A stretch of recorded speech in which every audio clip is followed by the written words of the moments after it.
इनकी सारे लोगों की, चाहे वो शरद पवार, सोनिया सेना और उद्धव ठाकरे, जमानत न जब्त हो बहन, सारे सीटों पे। महामुंबई बीएमसी का चुनाव देख लीजिएगा, आने वाला है बीएमसी का चुनाव। इनके बौखलाहट का कारण क्या है?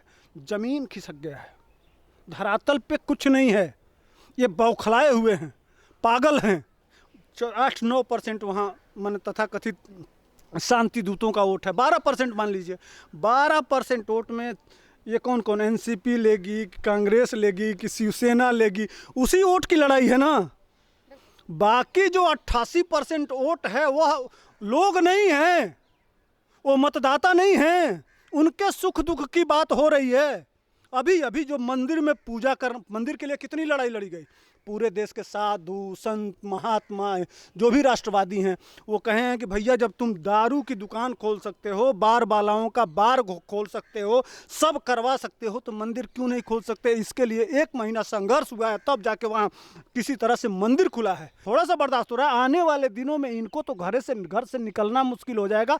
ये जो कांड कर रहे हैं वहाँ, जिस तरह का माहौल बना रहे हैं, जिस तरह का पूरे महाराष्ट्र में जिस तरह का यह जिहादियों को और आतंकवादियों को जो संरक्षण दिया जा रहा है, जो शांति दूतों के लिए मार गुलदस्ते भेंट किए जा रहे हैं, यह बहुत बड़ा खतरा है महाराष्ट्र के लिए। मराठी भी समझ रहे हैं, इसका जवाब वो मतदान के माध्यम से शुरुआत कर चुके हैं।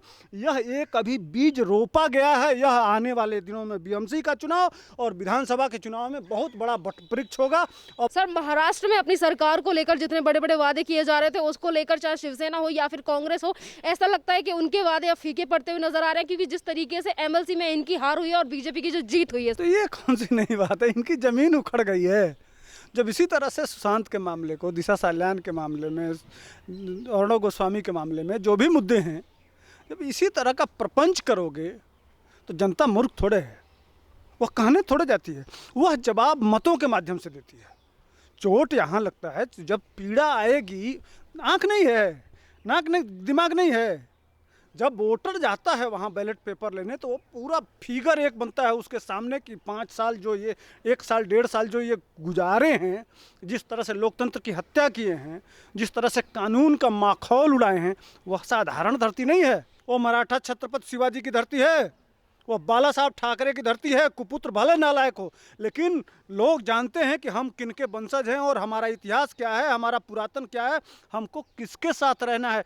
जिस धरती पे कानून का माखौल उड़ाओगे, अर्णव गोस्वामी को फर्जी गिरफ्तार करोगे, सुशांत को न्याय नहीं दोगे, दिशा साल्यान के साथ जो हुआ उसका न्याय नहीं दोगे, और जनता का जो मूल समस्या है वहाँ महंगाई, बेरोजगारी, भ्रष्टाचार, अत्याचार, पापाचार, दुराचार, कंगना का घर गिराओगे, ये सारे जो कुकर्म किए हैं उन्होंने 1 साल में, क्या ज़रूरत है एक महिला को कहने की।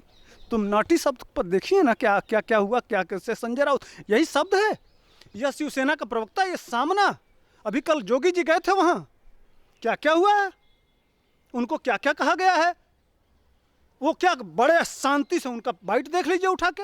बात करूं तो जिस तरीके से आज एमएलसी का जो रिजल्ट आया और उसमें बीजेपी की भरपूर जीत हुई है और यहाँ पे जो दोनों पार्टियां सबकी हार हुई है, तो लोगों का सोशल मीडिया पर यह भी कहना है कि अभी तो ये शुरुआत है, आने वाले टाइम में इससे भी ज्यादा गर्त में जाएगी शिवसेना और कांग्रेस। जाना ही जाना है, कारण है उसका ना, ये सरकार बनाए हैं लूटने के लिए।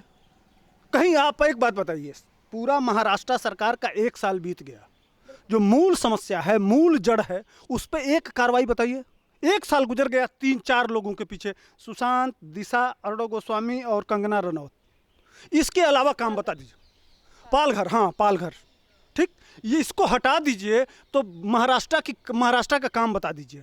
और काम होगा कैसे? आज तक क्या किए हैं? अरे 60 साल हो गया इन्हीं लोगों की सरकार। थोड़ा सा पिछले साल बीजेपी की सरकार बनाई गई थी तो थोड़ा सा कार्रवाई हुआ था ये दाऊद इब्राहिम पे। आज तक उसका घर वहीं है, उसके सारे रिश्तेदार वहीं हैं, सारे लोग वहीं हैं, उसी मुंबई में आज भी सक्रिय है डी गैंग। वह बाला साहब ठाकरे तक चले गए और डी गैंग अगर बना हुआ है, और डी गैंग को पैदा किसने किया? डी गैंग को पैदा करने वाला कौन है? ठीक है, मुख्यमंत्री काल में यह सारा डी गैंग जो दाऊद का पूरा भगाया किसने यहाँ से? किसके शासनकाल में भगाया गया दाऊद इब्राहिम? अब इनका चरित्र जो है, इनका काम, वो बाला साहब ठाकरे थे जो झंडा गाड़ के हिंदुत्व की पहचान थे, छत्रपति शिवाजी की पहचान थे, या इस देश की पहचान थे। इस देश के इतिहास में जो अच्छी अच्छी बातें थी मराठाओं की, उसको लेके चलते थे, सबको लेके चलते थे। वो तो कार्टूनिस्ट भी थे। आज अर्णव गोस्वामी आवाज़ उठाते हैं तो इतना बमचक मच जाता है, पूरा पागल हो जाते हैं, जैसे मछली में वो जहर मार दिया जाए तालाब में और पूरी मछलियाँ उलटने लगती हैं। उस तरह से अर्णव गोस्वामी जो कहता है पूछता है भारत, त्यों इनकी पैंट गीली होने लगती है, नीचे जो अब बहने लगता है। सर, यहाँ पर जिस तरीके की उद्धव ठाकरे अभी कुछ दिन पहले ये कह रहे थे कि हमारी सरकार आने वाले 30 सालों तक महाराष्ट्र में रहेगी, पर जिस तरीके से एमएलसी का रिजल्ट हो या फिर जनता का जो व्यवहार है, जो महाराष्ट्र में रहने वाले लोग हैं, जिस तरीके की बातें वो सोशल मीडिया पे कर रहे हैं, उससे तो ऐसा लग रहा है कि जो वादे किए जा रहे थे, जो बातें कही जा रही थी, वो जल्दी जल्दी करके मतलब वो सपने जो थे उद्धव ठाकरे के वो टूटते जा रहे हैं। देखिए, अभी तो अंगड़ाई है, आगे बहुत लड़ाई है। इनकी सारे लोगों की, चाहे वो शरद पवार, सोनिया सेना और उद्धव ठाकरे, जमानत न जब्त हो बहन, सारे सीटों पे। महामुंबई बीएमसी का चुनाव देख लीजिएगा, आने वाला है बीएमसी का चुनाव। इनके बौखलाहट का कारण क्या है? जमीन खिसक गया है, धरातल पे कुछ नहीं है, ये बौखलाए हुए हैं, पागल हैं। मर गए बाला साहब ठाकरे, उनकी आत्मा को तो देख लो, उनके चरित्र को तो देख लो, एक बार छत्रपति शिवाजी को देख लो। मराठा कहने से पहले अपने आप को एक बार, मैंने यह कानों में कैसे जा रहा है मराठियों के, अब यह देखने के बाद भी लोग वोट देंगे। आप समझिए, क्या लोग वोट देंगे अगर वह कहेंगे, जो वो मतदान करते थे गर्व से बाला साहब ठाकरे के कहने पे, जो छत्रपति शिवाजी की धरती है, मराठा मानुस कहे जाते थे, जिन्होंने पूरे भारत में भगवा को लहराया। अभी तो बिहार में क्या हुआ था, चुनाव लड़ने गए थे, नोटा से भी कम। तो अब महाराष्ट्र में भी नोटा से कम यह वोट पाएंगे, ये वो तीनों। अच्छा, एक बात बताइए, 8-9% वहाँ मन तथाकथित शांति दूतों का वोट है, 12% मान लीजिए। 12% वोट में ये कौन कौन, एनसीपी लेगी, कांग्रेस लेगी कि शिवसेना लेगी, उसी वोट की लड़ाई है ना। बाकी जो 88% वोट है वह लोग नहीं हैं, वो मतदाता नहीं हैं, उनके सुख दुख की बात हो रही है। अभी जो मंदिर में पूजा कर, मंदिर के लिए कितनी लड़ाई लड़ी गई।